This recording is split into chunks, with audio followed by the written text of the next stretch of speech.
Welcome to bird media. నేను వైష్ణవి. ఆంధ్రప్రదేశ్ను దేశంలోనే ప్రముఖ పర్యాటక కేంద్రంగా తీర్చిదిద్దేందుకు కూటమి ప్రభుత్వం దూకుడు పెంచుతోంది. రాష్ట్రంలోని సహజ సంపద, ఆధ్యాత్మిక క్షేత్రాలు, సముద్ర తీరాలు, అటవీ ప్రాంతాలు, గ్రామీణ సంస్కృతిని ప్రపంచానికే పరిచయం చేస్తూ పర్యాటక రంగాన్ని భారీ ఉపాధి వనరుగా మార్చడమే ఇప్పుడు లక్ష్యంగా తెలుస్తోంది. మరి ఈ దిశగానే ఉప ముఖ్యమంత్రి పవన్ కళ్యాణ్, పర్యాటక శాఖ మంత్రి కందుల దుర్గేష్ ఆధ్వర్యంలో జరిగిన ఉన్నత స్థాయి సమావేశంలో కీలక నిర్ణయాలు తీసుకున్నట్లుగా అధికార వర్గాలు వెల్లడించాయి. మరి ఈ సమావేశంలో చూస్తే ప్రధానంగా పర్యాటకుల భద్రత, గ్రామీణ పర్యాటకం, యువతకి ఉపాధి అవకాశాల కల్పన, ఆధ్యాత్మిక టూరిజం విస్తరణ వంటి అంశాలపై సుదీర్ఘంగా చర్చించినట్లుగా కూడా వస్తోంది. మరి ముఖ్యంగా రాష్ట్ర వ్యాప్తంగా సుమారు 50,000 మంది యువతకు ప్రత్యక్ష, పరోక్ష ఉపాధి అవకాశాలు కల్పించేలానే పర్యాటక రంగాన్ని అభివృద్ధి చేద్దామని డిప్యూటీ సీఎం పవన్ కళ్యాణ్ అయితే ఇప్పటికీ అధికారులకి స్పష్టమైన దిశానిర్దేశం చేశారు. అయితే టూరిస్ట్ పోలీస్ వ్యవస్థను ఇప్పుడు తీసుకొస్తున్నారు పవన్. రాష్ట్రానికి దేశ విదేశాల నుంచి వచ్చే పర్యాటకులకి పూర్తిగా భద్రత కల్పించాల్సిన అవసరం ఖచ్చితంగా మనపై ఉంటుందని పవన్ చెప్తున్నారు. మరి పర్యాటక ప్రాంతాల్లో ప్రత్యేకంగా టూరిస్ట్ పోలీస్ వ్యవస్థను తీసుకురావాలని కూడా ఆయన ప్రతిపాదించారు. అంటే ఇతర రాష్ట్ర విదేశాల్లో అమలవుతున్న నమూనాలను మనం అధ్యయనం చేసి మన ఏపీకి అనుగుణంగా ప్రత్యేక భద్రతా వ్యవస్థ రూపొందించాలని కూడా ఆయన అధికారులకి సూచించారు. మరి ఈ ప్రతిపాదన అమల్లోకి వస్తే పర్యాటక ప్రాంతాల్లో భద్రత పెరగటమే కాదు, భారీ సంఖ్యలో కూడా యువతకి ఖచ్చితంగా ఉద్యోగ అవకాశాలు కూడా లభిస్తాయని ప్రభుత్వ నమ్మకం.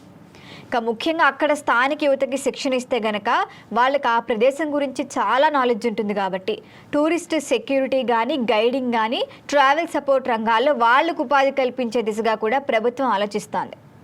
ఇక రాష్ట్ర వ్యాప్తంగా చారిత్రక, ప్రకృతి, ఆధ్యాత్మిక ప్రాధాన్యం కలిగిన 200 ప్రాంతాలను ఇప్పటికే గుర్తించారు. మరి వాటిని అభివృద్ధి చేద్దామని కూడా పవన్ ఆదేశిస్తున్నారు. ఆయా ప్రాంతాల్లో రోడ్లే కానీ, వసతి సదుపాయాలు, పారిశుద్ధ్యం, భద్రత, తాగునీరు వంటి మౌలిక సదుపాయాలపై ఇప్పటికే సమగ్ర నివేదిక సిద్ధం చేయాలని కూడా గడువు విధించారు. మరి అదేవిధంగా అటవీ శాఖ, పర్యాటక శాఖల మధ్య సమన్వయాన్ని పెంచేందుకు కూడా ప్రత్యేక కమిటీ ఏర్పాటు చేయాలని చూస్తున్నారు. ఎకో టూరిజాన్ని ప్రోత్సహించే దిశగా అటవీ ప్రాంతాల్లో నియంత్రిత పర్యాటక ప్రణాళికల్ని కూడా రూపొందించాలని పవన్ ఆలోచన. ఇంకా ఈశాన్య రాష్ట్రాల్లో విజయవంతమైన హోమ్ స్టే మోడల్, మరి దాన్ని కూడా ఇప్పుడు ఏపీలో అమలు చేద్దామని కూటమి ప్రభుత్వం భావిస్తోంది. అంటే గ్రామీణ ప్రాంతాల్లో స్థానికులే తమ ఇళ్లలోనే పర్యాటకులకు వాళ్ళు వసతి కల్పించేలా ప్రోత్సాహమిస్తే గనక వాళ్ళ ఆర్థిక వ్యవస్థ కూడా బలోపేతం అవుతుందని భావిస్తోంది ప్రభుత్వం.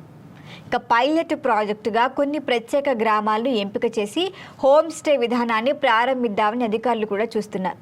అంటే అక్కడ దొరికే స్థానిక ఆహారం, సంస్కృతి, కళలను పర్యాటకులకు పరిచయం చేయటమే. మరి వీటి ద్వారా గ్రామీణ యువతకి కొత్త ఆదాయ మార్గాలు తెరుచుకుంటాయని అంచనా. ఇక దేవాదాయ శాఖ, పర్యాటక శాఖల సేవల్లో ఒకే వేదికపైకి తీసుకొద్దామని కూడా పవన్ ఆలోచిస్తున్నారు.